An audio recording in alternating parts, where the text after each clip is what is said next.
여기 수십 년간 굳게 닫혀있던 미국의 비밀 서류 보관소가 있습니다. 1995년 이 철문이 열리며 세상에 공개된 문서들은 상상조차 할 수 없었던 진실을 담고 있었습니다. 바로 미국 정부가 인간의 초능력을 이용해 스파이 활동을 벌였다는 사실입니다. 눈을 감고 수천 킬로미터 떨어진 적국의 비밀 기지를 들여다본다. 생각만으로 행성의 모습을 그려낸다. 공상과학 영화의 이야기가 아닙니다. 이것은 세계 최강대국 미국이 20년이 넘는 시간 동안 2천만 달러 이상의 예산을 쏟아부으며 진행했던 실제 프로젝트의 목표였습니다. 프로젝트명 스타게이트. 오늘 우리는 냉전이라는 시대가 낳은 가장 기이하고 미스터리한 첩보전, 그 감춰진 기록을 열어보고자 합니다. 때는 1970년대 초 미국과 소련이 서로에게 핵미사일을 겨누던 냉전이 최고조에 달한 시기였습니다. 양국은 군사적 우위뿐만 아니라 정보전에서도 상대를 압도하기 위해 모든 수단을 동원했습니다.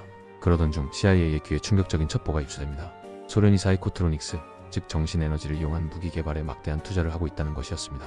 1970년에 출간된 철의 장막 뒤의 심령 발견이라는 책은 이러한 불안에 불을 지폈습니다. 책에는 소련이 텔레파시, 염력 등을 군사적으로 활용하기 위해 국가적 차원에서 연구하고 있다는 내용이 담겨 있었죠. 만약 소련이 생각만으로 아군의 기밀을 훔치거나 심지어 원격으로 핵미사일 발사 시스템을 교란시킬 수 있다면 미국에게 이는 좌시할 수 없는 안보 위협이었습니다. 이에 다급해진 CIA는 스탠퍼드 연구소의 물리학자 엘프소프와 러셀 타그에게 접촉합니다.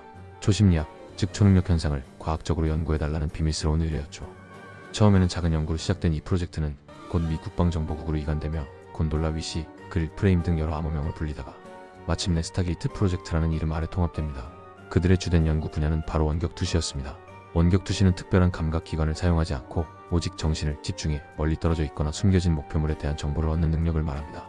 스타게이트 프로젝트의 핵심은 이러한 능력을 가진 사람들을 찾아내 훈련시키고 그들의 능력을 실제 정보 수집에 활용하는 것이었습니다. 프로젝트는 곧 놀라운 재능을 가진 인물들을 모집하기 시작했습니다. 그 중에서도 스타게이트의 전설로 남은 3명의 인물이 있습니다. 예술가이자 천재적 원격 투시 능력자 잉고 스완, 전직 경찰관 팻 프라이스, 그리고 육군 정보장교 출신의 조셉 맥모니글입니다. 1973년 나사의 목성 탐사선 파이오니어 10호가 목성에 근접하기 몇 달 전이었습니다.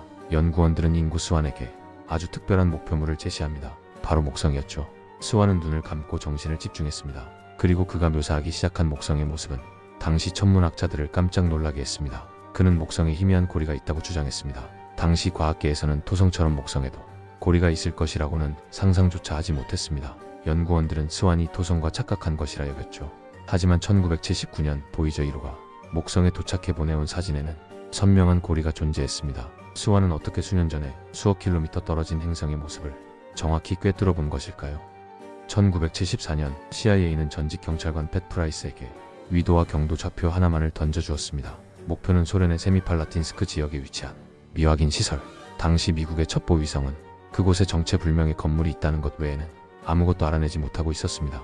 프라이스는 원격 투시를 통해 놀랍도록 상세한 묘사를 쏟아냈습니다.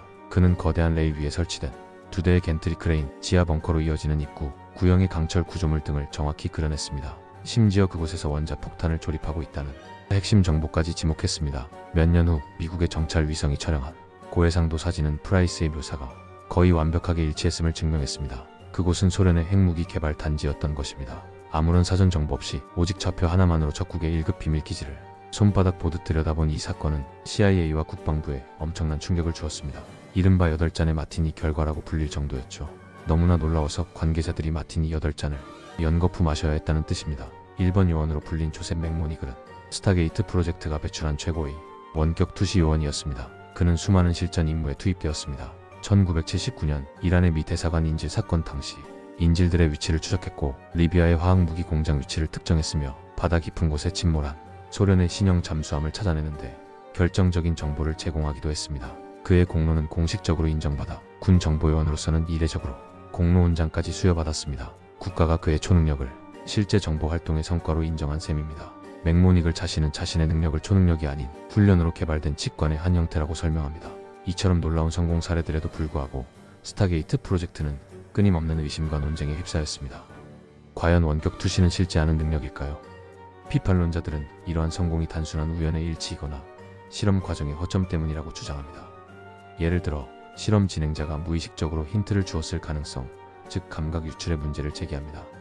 또한 원격 투시자들이 제공하는 정보는 대부분 모호하고 해석의 여지가 많다는 점도 지적됩니다.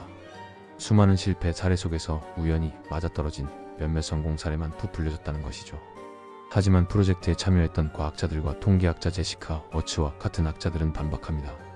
그들은 통제된 실험 환경에서 원격 투시의 성공률이 통계적으로 우연이라고 보기에는 너무나도 높았다고 주장합니다. 성공률이 15%에서 높게는 80%에 달했다는 기록도 존재합니다. 그들은 원격 투시가 아직 현대 과학으로 설명할 수 없을 뿐 분명히 존재하는 현상이라고 믿었습니다. 20여 년간 지속되던 스타게이트 프로젝트는 1995년 CIA가 의뢰한 최종 평가 보고서를 끝으로 공식적으로 막을 내립니다. 미국 조사연구소가 작성한 이 보고서는 원격 투시가 실제 첩보 활동에 유용했다는 증거를 찾을 수 없다고 결론 내렸습니다. 프로젝트는 해체되었고 관련 기록들은 기밀에서 해제되었습니다. 하지만 이야기는 여기서 끝나지 않습니다. 정부의 공식 발표에도 불구하고 수많은 전직 요원들과 연구자들은 프로젝트의 성과가 의도적으로 축소은폐되었다고 주장합니다. 정말 스타게이트는 실패한 프로젝트였을까요? 아니면 그 놀라운 가능성 때문에 오히려 더 깊은 그림자 속으로 숨어버린 것일까요? 인간의 의식은 우리가 아는 것보다 훨씬 더 큰 잠재력을 가지고 있는지도 모릅니다. 눈에 보이지 않는 것을 본다는 것. 어쩌면 그것은 초능력이 아니라 우리 모두에게 잠재된 미지의 감각일지도 모릅니다. 여러분의 생각은 어떠십니까?